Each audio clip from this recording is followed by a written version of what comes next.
Hey, it's Warren Sprouse. It's Sunday night. It's the Bible Forum. We're here every Sunday night from 8 to 10 p.m. Tonight we're talking about a vital biblical principle that apparently is all but forgotten. There is a well-known, large, influential, globally influential church in California that has found themselves in the midst of a scandal. One of their youth group leaders is being charged with child sexual abuse. I'm shocked. Now, this is not new, but that it would be happening in this church, this very conservative, very out there, everybody knows, well-respected church, is what's shocking. This pastor, as well known as he is, if I named him, you'd know it, he's not a bad guy. The leadership team of that church are not bad people. And they certainly were not encouraging this kind of thing. And we all know that this sort of thing can happen in any church. It can happen in your church. It can happen in my church, right? I don't know that. In a statement put out by two of the pastors in this particular church just a week or so ago, May 26, he said that the church, quote, requires fingerprinting, professional background checks, and personal interview, or background checks, I'm sorry, those two words that are going together, and personal interviews for anybody who volunteers to work with kids in our church or students. And I'm left to believe that they think that's sufficient. Do you think that's sufficient? On a human level, it's not nearly as helpful as most of us think, because not every sexual terrorist has been caught or arrested or fingerprinted. And they certainly aren't going to admit that this is what they are in any personal interview. On the spiritual level, it's not even close to what churches should be looking for. It's nothing more than naivete masquerading as a reasonable precaution. And I would venture to say that in just about every church you know, this is what's going on. And the more liberal or the more seeker-sensitive, friendly this church may be, the more dangerous it is. And it's largely because they tend not to consider carefully who is working with children. This church says we do consider that carefully. None of those qualifications, none of those standards that they listed are in the Bible.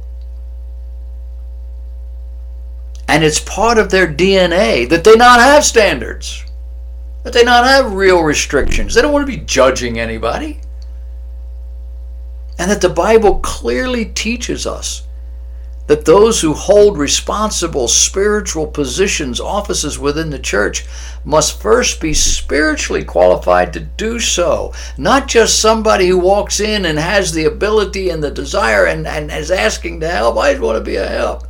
That doesn't seem to impress some of these people. Didn't impress this church. Somebody comes along and they just love kids and they have things going on in their life that kids would be interested in, and they're willing to give their life to. This guy wasn't married, him and his brother, both twin brother, neither one of them married. They volunteered. Oh, this is wonderful. Are they qualified spiritually? Do you know who they are? This week in my life, a woman told me of her husband whom she had divorced years ago. And she said, as a Christian, I really didn't want to do this, but I had no choice. She confided in me later that he had been unfaithful. Then she told me how that now he's a pastor in a church. And I looked at her and I said, it's not a biblically based church. Don't worry about it. Because in a biblically based church, that wouldn't happen. Amen? Not so sure anymore. But these churches that pop up everywhere that just want to encourage everybody to show up and be part of it, many of these churches, a growing number, have no standards, no Bible standards. 1 Timothy chapter 3 and Titus chapter 1 come to mind. Elders and those who have responsibility for teaching God's word must be blameless. That means blameless in the eyes of the world. Nobody can point a finger at them and say anything blameworthy.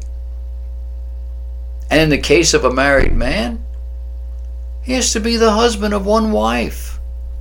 Well, that just means he can't have two wives. It means he has to have one.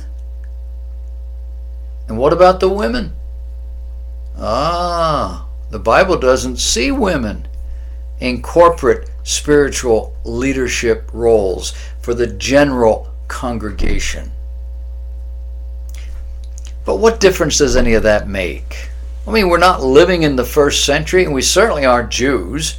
So while the Bible does say stuff like this, times have changed. I mean, it wasn't that long ago. A well-known, well-respected conservative evangelical church in the Washington, D.C. area found themselves in a similar situation. The pastor and the elders were leaders on the national stage, and yet when this situation started to show up, their first reaction was to cover it up. And guess what? It got worse. Ultimately, the pastor left. As it turned out, several of the elders left as well. The reputation of the church suffered. Many in the church struggled with understanding what was wrong, what was happening, what is going on. That's how I knew about it. I didn't read it in the paper. I heard from somebody who was struggling with this. And it's almost certain that many of these people went through real spiritual confusion. And the pastor? He simply moved to another state, started pastoring there. See? In time, the whole thing faded into the background. And if I don't mention the name of the church, I doubt very many of you would have any idea what church I'm talking about. You see? It's gone. Not for those that have been defiled in the process.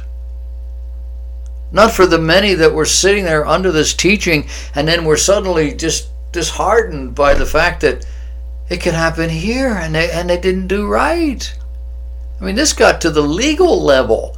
These people had to come back to the state and answer questions under law. The seeker-friendly churches, this was not one of them. The seeker-friendly churches and many other churches have been guilty of allowing unsaved or newly saved or immature Christians to become Sunday school teachers, youth workers, missionaries, Bible study leaders, and so forth. In some cases, seeker-friendly churches have a deficit in saved and or mature believers who can lead, who can teach, and they use whatever they have to hand. You may not be a Christian, you may be an immature Christian. It doesn't matter. If you're willing, we'll use you. I mean, we got 600 kids here. We got to do something. They're doing this at the expense of those in the congregation who are trusting them to guide or to teach them and to protect their children while they're in the care of this church. Unbelievers especially should never be put in any position of leadership, mentoring, teaching, working in any capacity with children or teens, period. Shouldn't happen. So at least in this respect, the church in question has, perhaps knowingly, we don't know, created a potentially dangerous environment for children by the very nature of their seeker-friendly church growth model in how unbelievers or immature believers are allowed to lead, to teach, to help, to be whatever. And I ask the question knowingly because I know the pastor. He's an educated guy.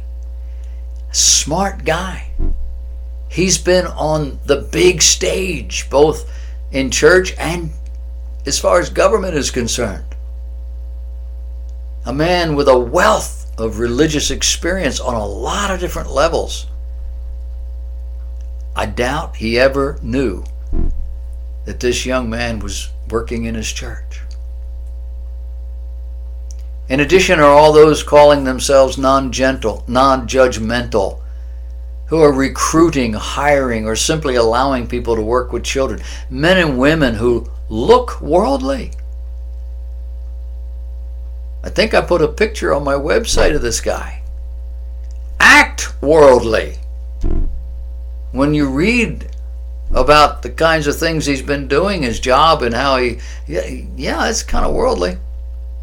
Who have no spiritual testimony, no spiritual reputation that holds them above the crowd and says, yeah, this is special. And apparently receive no direct supervision. Here's a 32-year-old man accused of molesting a 14-year-old boy. The boy told the parents told the church told the police. And during the investigation, another 14-year-old boy showed up with the same story. The man was arrested. He and his identical twin brother have worked for years in the video game development business. According to the reports, I don't want to name it, at a place where they were actually working with these kids, they were listed as faculty. Quote, these men have trained 40,000 game developers, 20,000 musicians, thousands of children's and youth workers globally, and have been in ministry for 15 years. They're known for their breakthrough work at this particular church, and they founded this organization, online organization, through which they bring cutting-edge media and curriculum to churches and family. I mean, what's not to like? It's cutting edge. How about biblical?